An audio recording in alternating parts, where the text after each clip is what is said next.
Welcome to BH Business Spotlight, where business stories come to life. Hosted by Kaylee Brokenshire and Alex Brown. A show that dives into the people behind the businesses, the discipline, the vision, and the mindset it takes to build something that truly impacts people's lives.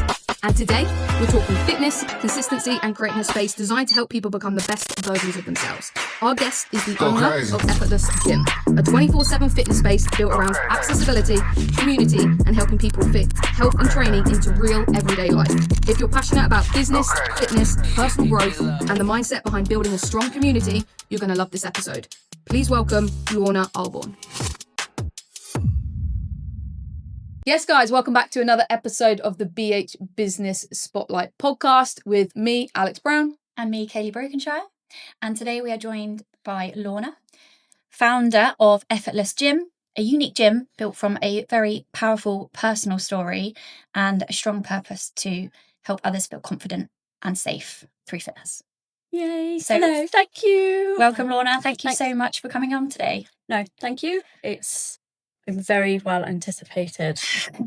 Like, need to make sure my diary, nothing clashed with it, so I could be here with you guys. Thank you. So, what did you do before you set up Effortless Gym? If we could go back to your pre-gym life. Okay, so pre-owning our own gym, I have another business. I'd worked in commercial gyms, because that's what you did when you qualified as a PT. You kind of have to start somewhere. So you were qualified as a PT and worked in the commercial gym space. Yeah. So prior to that, my background and my husband's background, who is co-founder, is aerospace defence. Okay. Which is like a big, like very male-dominated industry. Very important. Obviously, you can probably tell, given the current climate, it's very busy. So I worked in there and I did like customer accounts, continuous improvement projects. So I had like that skill set. My husband did like quality and auditing, and we have 2 kids now. In lockdown, I qualified as a personal trainer because for years, like if anyone can notice, I am from the Midlands, so excuse the brumminess. 10 years on, I still haven't lost it. But when I was there and we were gymming all the time, everyone was like, just get qualified, get qualified, get qualified. And I was always very risk averse. I like the idea of corporate job because it's my safety blanket, if that made sense. So fast forward, lockdown happened. We'd had a baby. We'd had a son. He was a bit older, like 4 or 5. In between lockdown, do you know, it was kind of that really weird pattern where it'd open, shut, open, shut, open, shut. We kind of got married in between, had to slot it in, and I found out I was pregnant. A few months later, I found out baby wasn't viable and we had to have a medical termination. But during that time, I'd got qualified as a PT. And at that point, I was like, my body's failed me. And I hated my body, being a mum, all of that. And I kind of got over that trauma, went to work for David Lloyd. I'm allowed to say names. David Lloyd. And I love David Lloyd. I like the concept, everything like that. It then wasn't really fitting. So I went back to aerospace industry. All of this had happened. And then I fell back into that security blanket. And we were running a property management company. And that was great. You know, like it gave me some freedom.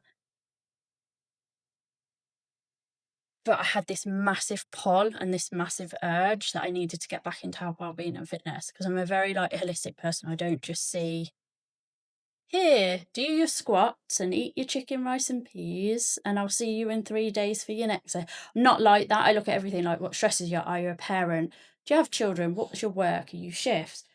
Like, I try and look at everything. So my husband was like, go work back in the gym last year. And I was like, yeah, I'm going to do that. I'm going to go back on the gym floor, be around people. Don't get me wrong, I went to work for JD. Massive, great equipment. Used to use it when we were back in the Midlands. And it was great. But being a mum, you can't be on the gym floor 40 hours a week. It's impossible. So for me, I struggled to build clients as quickly as I wanted but also because of the location and stuff, there's a lot of stuff going on politically in Bournemouth Town Centre at the moment, that a lot of my female clients didn't want to come back to the gym, or they'd had a bad experience being in the gym and stuff like that. There was an incident that had happened where I was assaulted by a gym member. And yes, I'm from the Midlands. I'm a mum. I'm very protective, very fiery.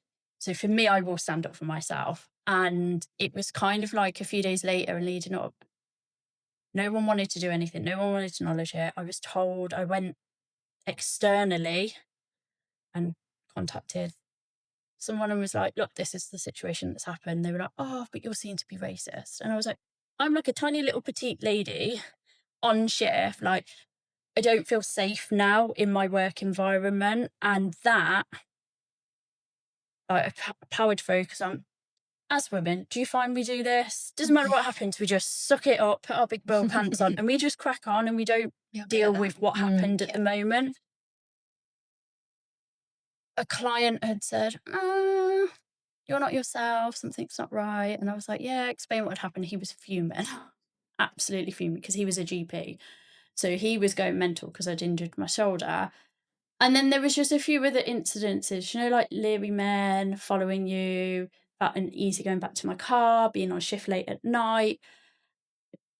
And I'm not like the young 18-year-old influencers with, don't get me wrong, the itty bitty cohorts are like lush. Would love to pull one of them off. But it wasn't really my fit. And I soon realised my passion wasn't in that environment. So did some networking events. And I met a guy and he went, oh, our sister company's got a little unit. And I was like, okay. Can we go look? So we arranged lots. So in the back of your mind at this point, you had the idea. Me and my husband had kind of always said we wanted our own thing, but kids get in the way, business, money, mortgage, all of that, COVID, everything happens. And I think things have to happen for something to open up. Mm-hmm. So yeah, we went and viewed a unit down at Bournemouth Aviation Park on the Base Point site. And we were like, yeah, let's open it. So we decided we were opening a gym. So over the summer, which was lovely because the kids got involved, got a 7-year-old and a 2.5-year-old. They helped acoustic boarding, painting. We went and saw the manufacturer. So we took a road trip up north, met them in person because we'd already floor planned kind of what we wanted, but we wanted to meet them to make sure they were the right fit for us and the equipment quality. And then while we were there, we did some tweaks because we were like, oh, I like this bit of equipment. Oh, let's add this and could this fit. So it was like a really family process for us all. And then we had to find tech and security. Everything's like digital. It's effortless. You just book your slot, go in, do what you want, leave kind of thing. And then we opened up in November. Amazing. And it's just been, that had to happen last year for me to be pushed, and it was the quickest decision I've probably ever made, because the property business took my husband about 6 months to convince me, you can do that, you'll be great, you can do it. And I was like, no. This, I think, because in your gut when the passion is there, that's the thing that you're meant to be doing. So it was a really easy, let's open a gym. An easy yes. Oh yeah, 100%. And the difference with Effortless Gym compared to the commercial gyms that we've talked about before, slightly unique concept, isn't it, to Effortless Gym, in that it's 24/7? Yeah, 24/7, completely unmanned. So there's no one there. So there's no staff. It's CCTV.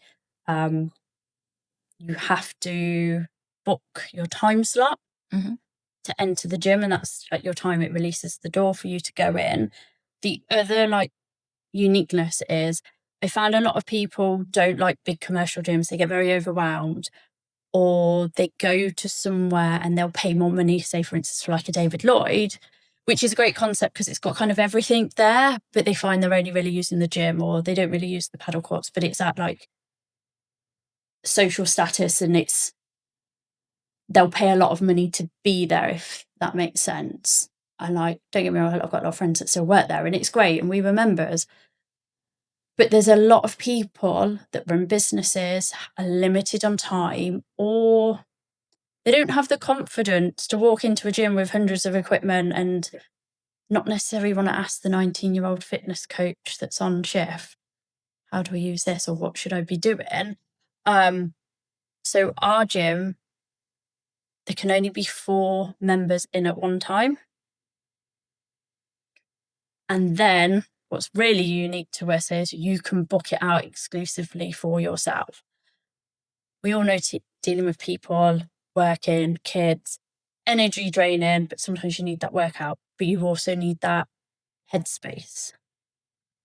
And sometimes you just want to get in, get your workout done, get back out. You don't want to be faffing around like, oh, have they done yet? Oh, I don't know what to do. Like, you don't want that. So there isn't the queuing for all the equipment.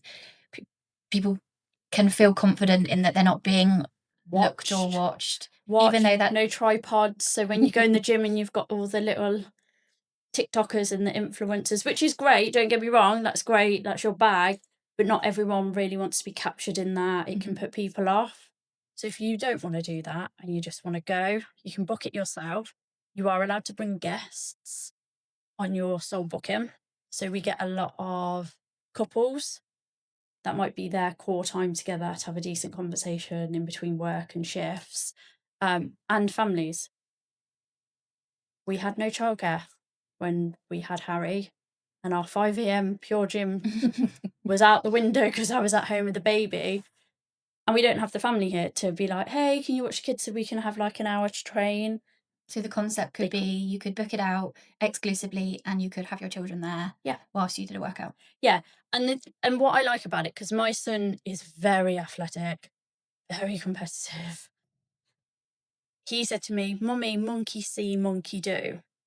And for him, I think it's he watches us train and be fit and do all this. And he goes, oh, can I try that?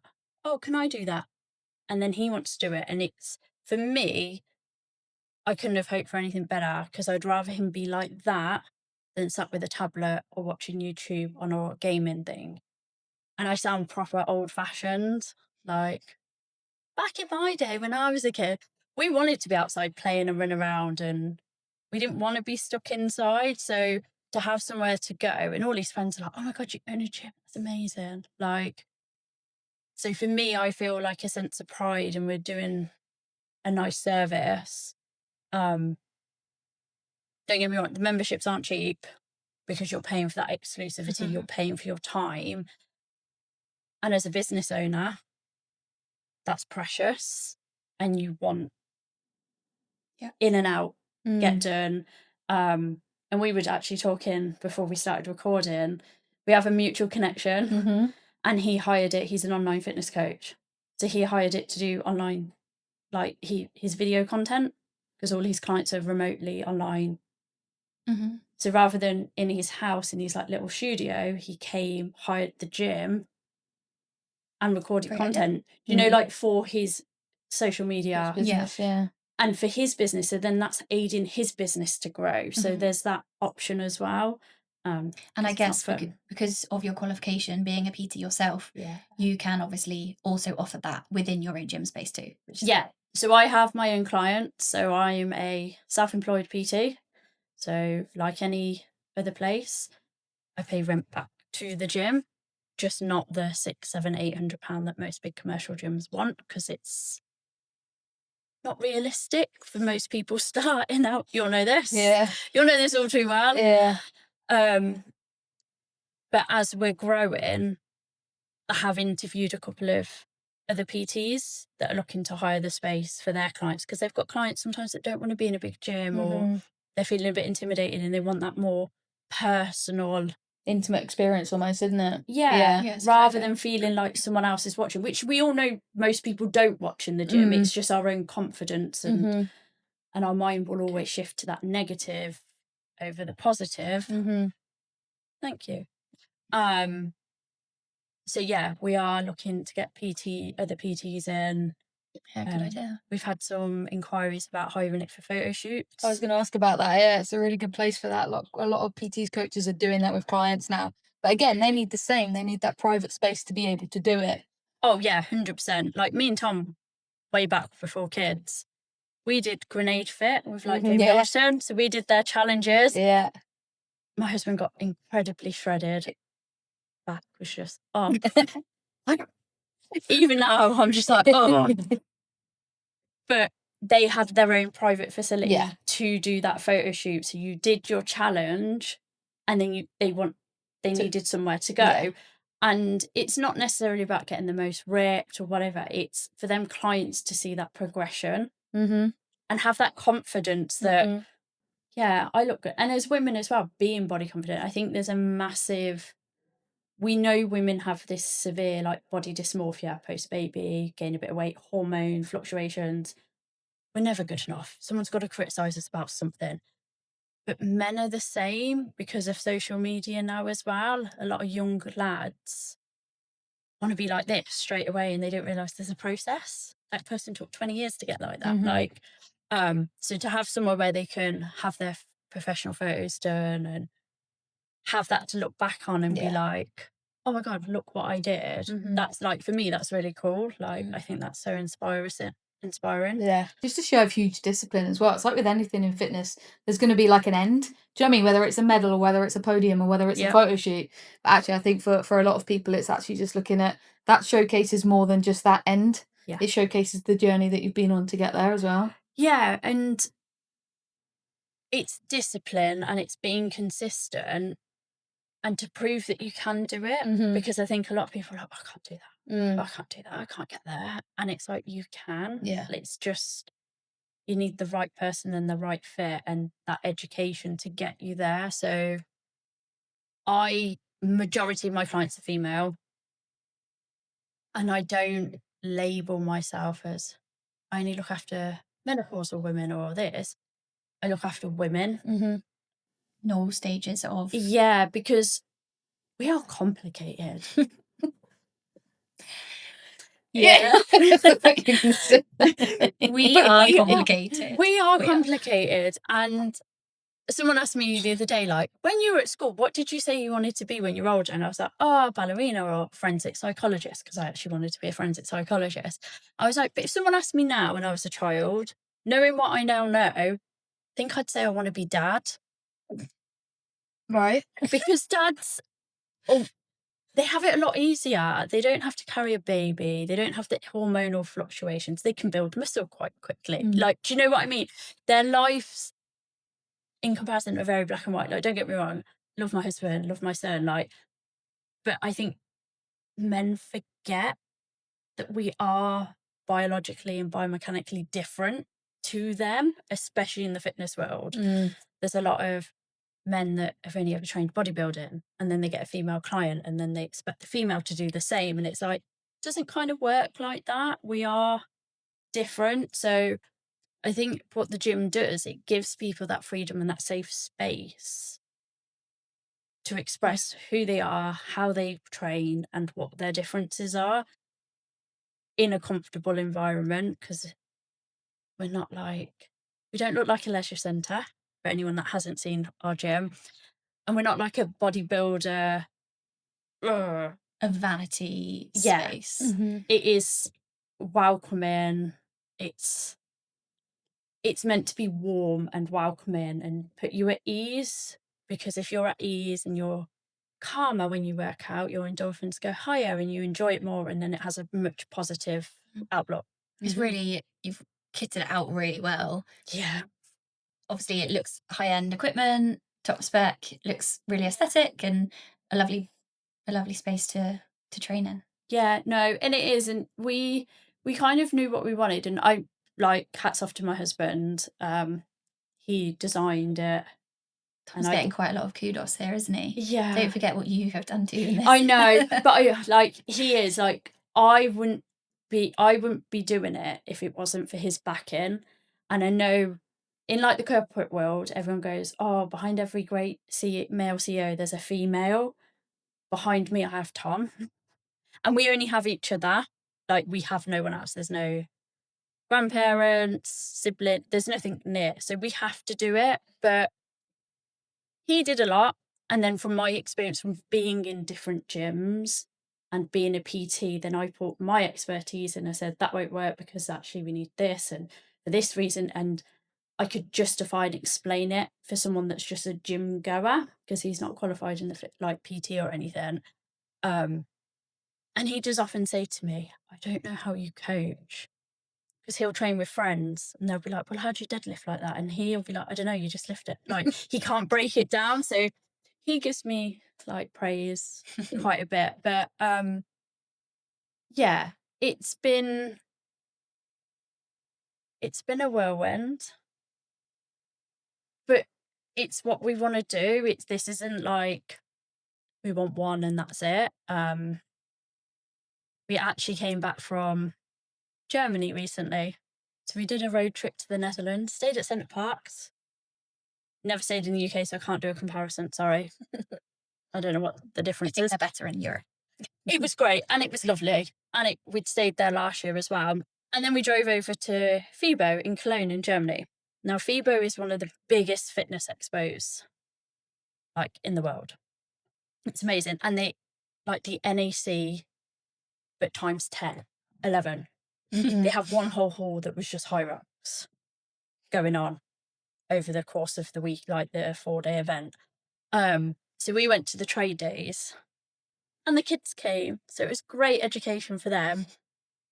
And you can go see like the reels and stuff that I did put on Instagram. You know, tried to Check them out. yeah, check them out, audit them for me, Alex.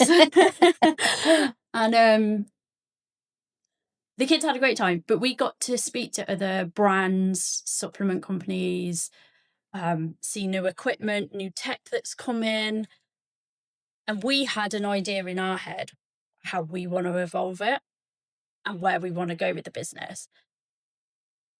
It was just, are we going mad? Is it something that's already on the horizon? Is there anyone that can kind of help on that journey?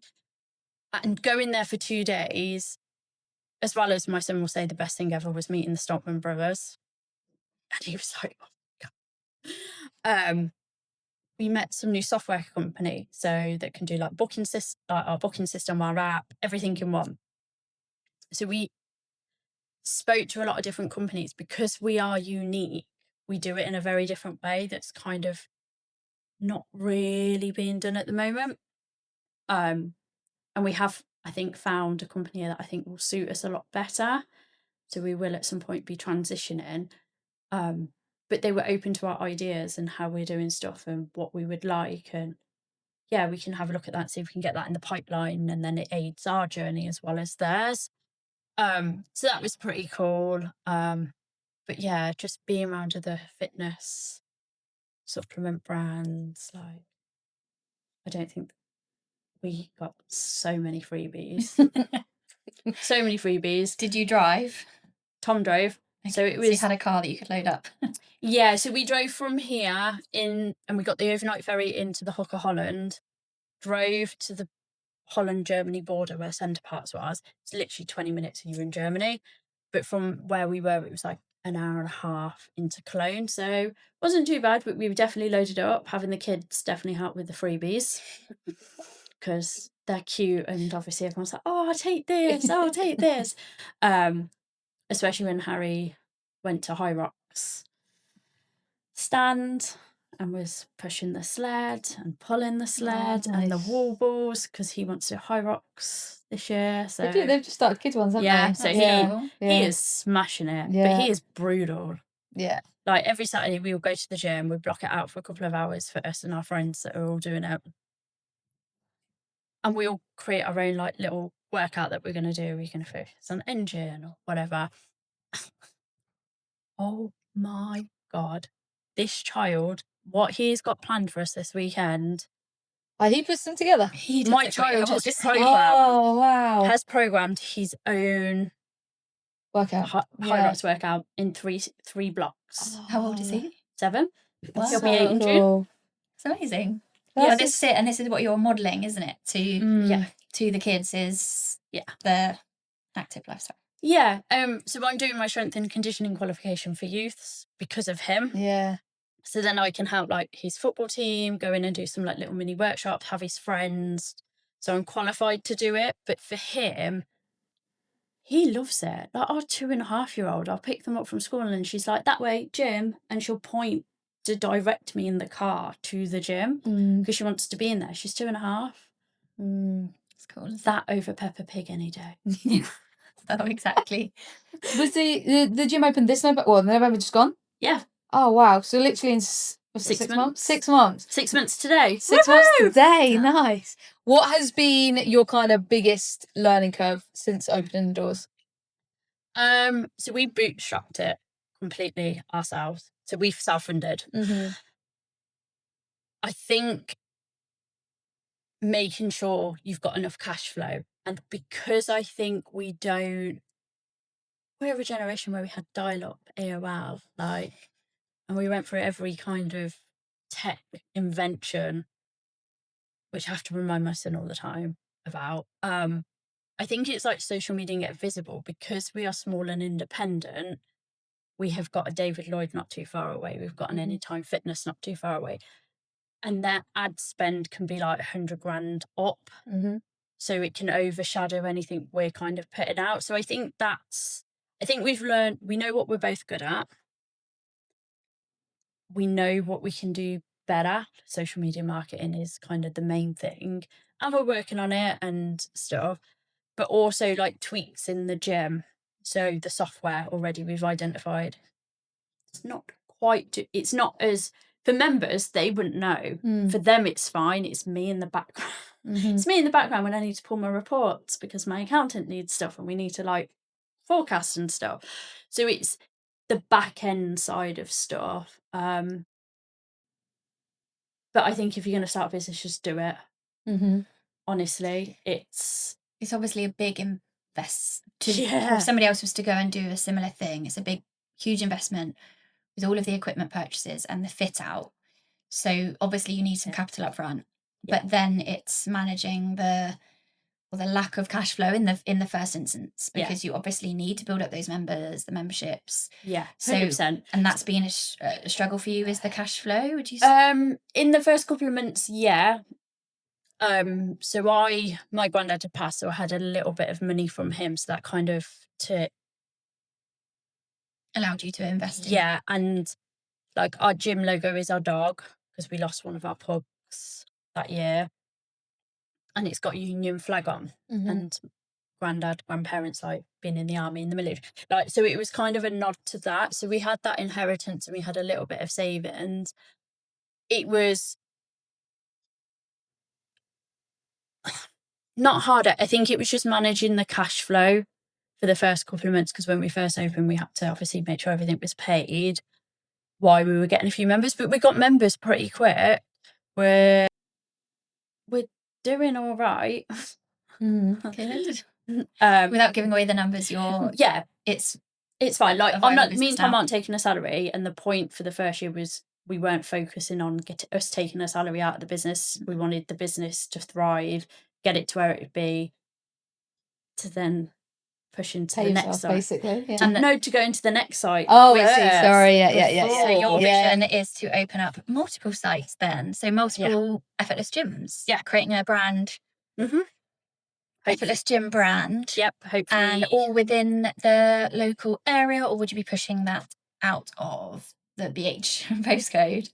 To start with, staying in this area. So we have a wait list of about 120 to 145 people. So you are at capacity with your members now currently? Is that what you mean? No. So we have targeted certain postcodes to see what the likelihood of membership uptakes would be. Yeah, she did that bit first. So that's one of the things we learned. Yeah. Is let's test the waters. Tested the waters. There is demand. We have a lot of members coming from Southbourne, Poole, Camford. So quite away from the airport to use the gym because they like it and that's where they want to be. So they're super excited that they'll have the option of going to either or. So initially, yes, we'll stay within Dorset. Then we want to grow nationally. And then we want to grow big enough maybe to export outside of the UK. Exciting. Very exciting. How important is it, do you think, for businesses that are starting out, especially premises, where obviously there is overheads to start with? Well, Yeah. the kitting it out, and then obviously the ongoing overheads of it as well. Yeah. Like we've just said then, that that you've planned not to pay yourself for a year, and then moving forward. How important do you think that is? Because I think from seeing different business owners, there's an element where not a naivety to it, but there's an element of, I'm going to go in and start this gym, and then I'm going to earn money, and it's going to be great, and then actually it kicks them in the arse 3, 4, 5, 6 months down the line when potentially that's not the way. So it's almost having that longer term plan and goal and setting the expectations of it. I think for me and Tom especially, we have worked in like a very demanding corporate industry and worked in several different departments. So we've seen forecast planning, financial planning, how the business would grow, stuff like that. We learned a lot from opening a property management company. And there's a lot of stuff that I now know that I didn't know back then that is then transitioned to what we would do here. I think most people are very naive. I think they see things on social media and go, oh my God, I can start my business and I can quit my job and I can do this and I'll be raking it in. When in actual fact, most of them people, the businesses have been going 4, 5, 6 years before they exploded. Like Brewdog, for instance, that was going for a few years and then it exploded into what it is now. Gymshark, exactly the same. So there is a naivety, I think, on business awareness, but I think that is partly social media is responsible for, but also schools, because schools don't teach you to run a business, they teach you to go to employment. So there's a massive gap with that side of the industry. Like, my husband still has a job, like he is contractor. That pays all our household bills and all anything householdy. My PT business is my PT business. That's then my money. Property management, the industry's up, and that's very a volatile industry. So my income then can fluctuate massively. So we knew this time around, actually, it's going to be a long slog, but the goal is at this point, we would need this many gyms for me to be completely out of everything, this many sites until Tom's out. Yeah. In exactly what you've set up, your own facility, your own premises, running what you do, you certainly need a business plan and to forecast, don't you? You need the savings, some capital, maybe a loan. You need more. I think, it's not as easy. I think if you're just selling like digital products, and this is going to sound really controversial, I really don't want to offend anyone. There's a difference between running a business and having a side hustle. There's a lot of people that I see at events that are like, I run my own business. It's a side hustle because they're still in employment, because they can't make that leap. So I see people all the time say, I run my own business. And while, yes, in a capacity they are, because they're selling digital products or they're doing some sort of multi-level marketing kind of business, them kind of businesses isn't their own business, because they're not the boss, they're not the one up here. They're part of something which is fantastic and works for a lot of people, but it's still technically a side hustle, because you don't need to think about the forecasting, what's going on with this, what happens if you can't pay the rent, what happens with your lease, what are the legal ramifications and the compliances.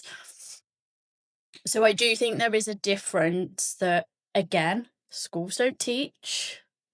No one teaches it. I do some like business, like mentoring and stuff like that with people exploring the idea. And I go through a lot of stuff they have to think about, and I am brutally honest, and I'm like, don't give up work. You need to start building and you need to do it. And then the scales have to start tipping before you make that leap. And you need to get a buffer in the bank. What do you want to do? What is your overall plan? Like, me and Tom are very business minded. We're quite sad, to be fair, because we gym all the time, like every day. we have the kids, and we listen to a lot of business podcasts. Watch a lot of You're on one. yeah. Now you're on one. Yeah, so we do, and I try and go to loads of different events, and I try and do speaking events and stuff. But I think we've seen it from the other side, from a corporate, high-level corporate, like multi-billion pound. Like, I've been in finance meetings, I've been in the financial audit. I know what it takes and what the plan is and the forecast and stuff. But it's not everyone has that opportunity. So if someone leaves school, they go work at Cafe Nero or wherever in retail, you're not going to have that same level of exposure that I think me and Tom have been quite privileged to be exposed to, which has given us the insight to make sure we made the right decisions. So you would say that your previous experience in your employed roles and training that you've done has helped you be business aware and savvy through setting up your own? Yeah, 100%. I think it's great now. Like, I know people make loads of money off TikTok, don't they? Like, that's a whole thing now, which I find really bizarre. I'm like, really? Okay. And obviously that's the new age of how a lot of jobs and money is going to be created. But you still need some kind of business awareness, because let's say, like in China or South Korea or somewhere, the government just shut the internet off. That's everything gone. You don't have anything tangible, like, to keep you going. So I do think, like, my early career, I did beauty, because that's what most girls did. I didn't really know what I wanted to do when I left school, like college and stuff. So I did beauty, and I got trained in holistics. Tom's always worked in aerospace. So he worked from shop floor on the machines, making the parts right up. So he's had that journey of what it takes. I worked for water companies. I dealt with management of teams, been in senior leader meetings, been in board meeting. So I had exposure. So I kind of become more business. And then I don't know what happened. Like, the veil kind of lifted, and I went, so I'm not going to get promoted because I might have another baby. I'm too opinionated because I'm a woman. But if I was a guy, it'd be fine. And then that's when I was like, no, my mindset shift from climbing the corporate ladder to, what do I build for myself? And we kind of both went that way. And I guess the concept of what you're building with Effortless Gym is that in the end, with multiple sites, effectively becomes a passive income to a point. Obviously, you can still earn an income through your PTing for the hours that you physically do PTing. And this passive income that you one day will get isn't immediate. It's not an overnight success. No. Because obviously, as we said, all of the outgoings that come with having physical bricks and mortar is a lot. And so it's to understand that you know that this is a long-term goal for you. So you're not taking a wage for year one at least, and this is going to be more of a long-term vision. And I think people set up a business like, oh, I really want to set up a business, and that's great, but they don't think of the long-term strategy. So they don't know how they're going to exit it. They don't know whether they're going to constantly run it, then run the business and hire staff in, and what that costing is going to look like. Is it something they can franchise out? Is it something they're going to grow to exit to sell? Which with what you're building, ultimately, there's the opportunity to do that. Not that that's necessarily what you're thinking right now. Yeah, but the concept is there. The concept is there. To exit it one day. Yeah. So I know we've done the figures for like 5 years out. So we know how many we would need to get it to an X amount of revenue. We also have looked at, in recent conversations, franchising to me staying in control, because I'm a little bit of a control freak. And on a lot of us females and business owners, adding them together is quite a thing. It's quite a common trait. Yeah, but it's knowing what you want to do with it.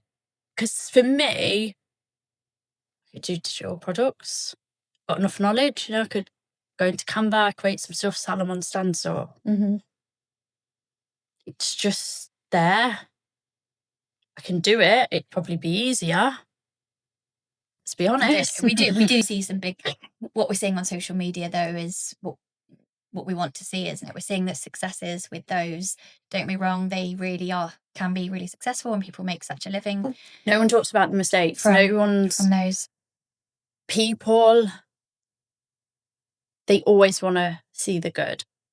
Always. They want to see the success. So your algorithms will only show you the ads to buy something or whatever it is. There's not many people that will be very open and honest. So, for instance, in my property business, I have landlords come to me all the time. Oh, a sourcer's given me this. I'm going to get this property. Can you then manage it? And I see the figures, and I will go through and be like, no, it's not worth it, because you're not going to make any money because of XYZ, political soft, new licensing, whatever it is. It's not profitable. Like, you need to do your own due diligence on stuff like that. But again, it's it's just, you've got to do it. And I'm not putting anyone off. You've got to do it, but just don't be naive about it. Like, have that backup buffer. So if you're a married couple, make sure one of you has got a steady, Guaranteed. even if you like drop down flexi time, because you can request on day one flexible working now because the law's changed. So even that means you drop down to 4 days a week and you have one day where you're still working, but it's working to grow your business. So yeah, we've definitely learnt a lot. A lot. And it's been great because we're doing it as a family, so the kids understand it and they get it, and they're like, oh yeah, apart from when I have to do accounts, which I'm really bad at. Exciting with what's to come. So Yeah.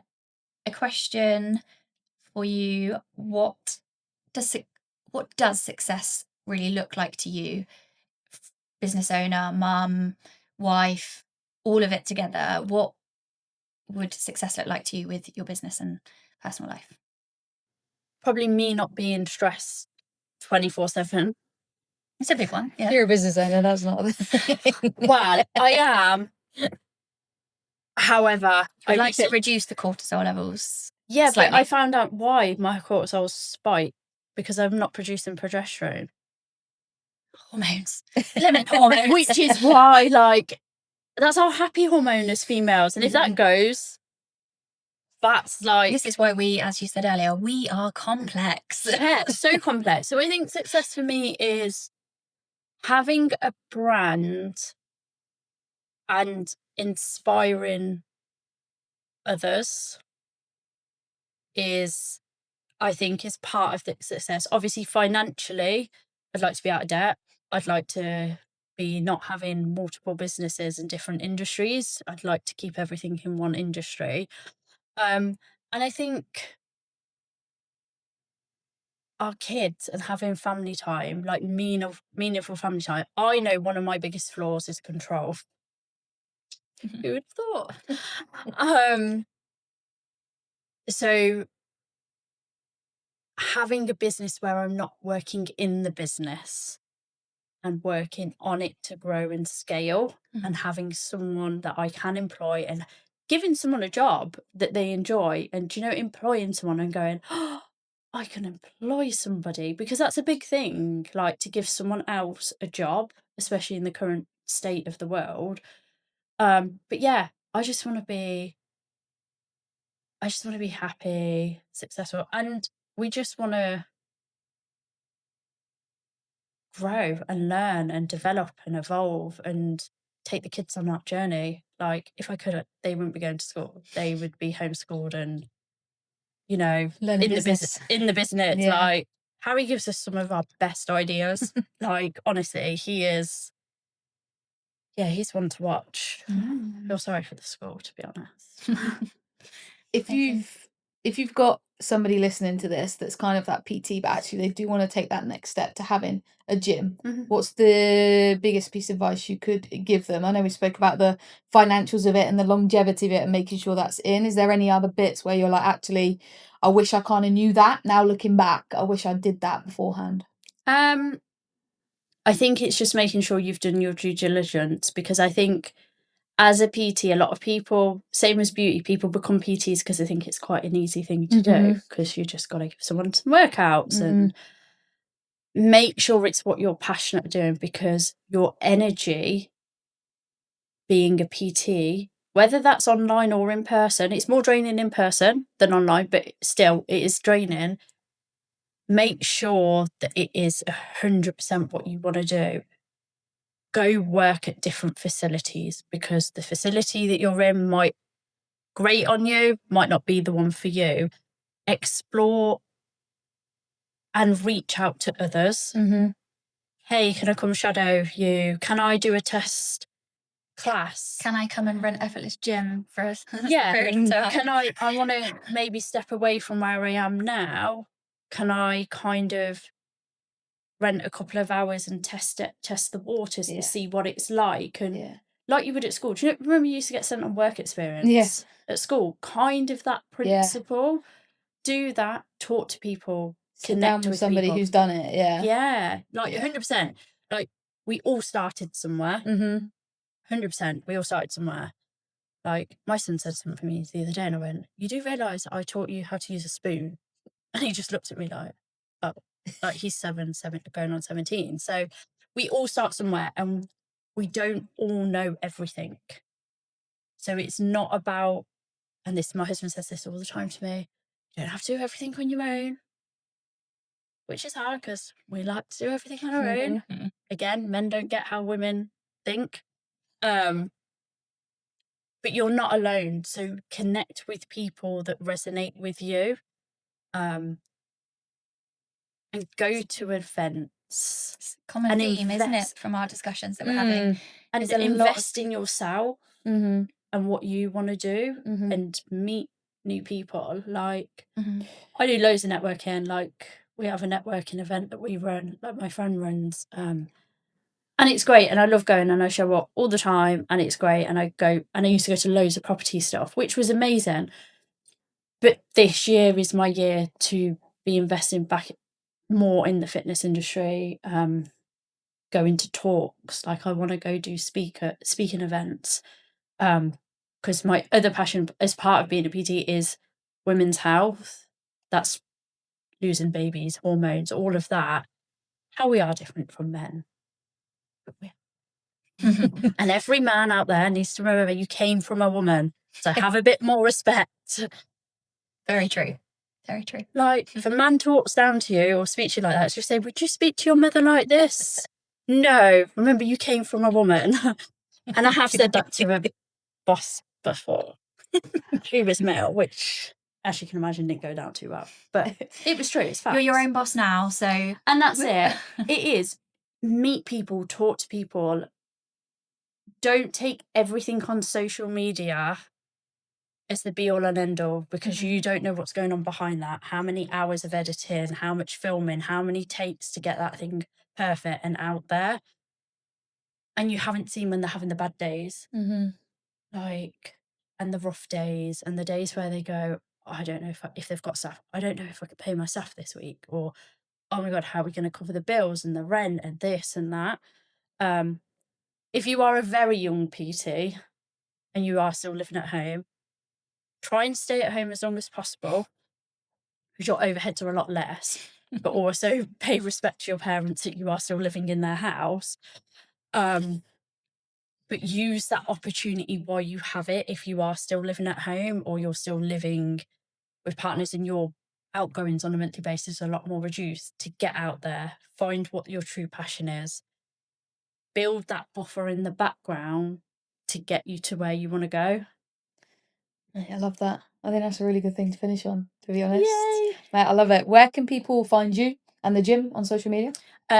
So on Instagram, Effortless Gyms, you'll see us. It's a POG logo. You got it there, mate. You want to show? Oh yeah. Our little... I don't know if you can see it a little bit, yeah. We'll be collaborating. Yeah. I laser grave these. Ah, I say nice. me. Tom. Yeah. Tom did these. And yeah, Facebook, Effortless Gyms. We are on TikTok, but don't really do TikTok. You can email us at hello@effortlessgyms.co.uk if you've got any questions, queries, want to schedule a visit, want to come meet for a chat.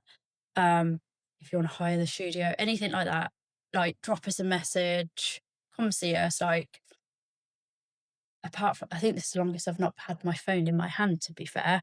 But I'm always on hand, and I'm all about helping others. Great. So a great concept, and I'm excited to see Effortless Gym to grow. Thank Hey, you, Lorna, for mate. coming on. Thank you. Thank Thank you you so for coming. much. Thanks. And to everyone watching, if you enjoyed the conversation, don't forget to like, subscribe, and turn on notifications so you never miss an episode.